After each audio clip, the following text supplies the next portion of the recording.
লাঠি নিচে পড়তেই সাপ হয়ে গেল। মুসা আলাইহিস সালাম পেছনে পালাতে চাইলেন। আল্লাহ বললেন, ভয় করো না, আমি আছি।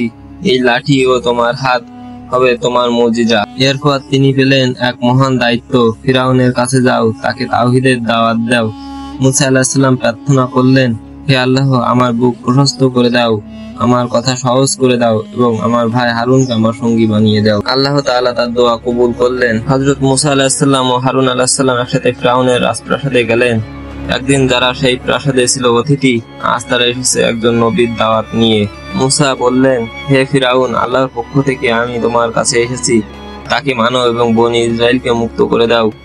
ফিরাউন হেসে উঠল, তুমি কি সেই মুসা যাকে আমরা লালন পালন করেছি? আজ তুমি আল্লাহর নাম নিয়ে এসেছো? ফিরাউন বলল, তুমি যদি সত্যবাদী হও, প্রমাণ দাও। মুসা আলাইহিস সালাম তার লাঠি ছুড়ে দিলেন।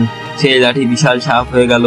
ফিরাউন ভয় পেয়ে গেল, কিন্তু অহংকার ছাড়ল না। সে ঘোষণা দিল, আমার সেরা জাদুকরদের একত্র করো।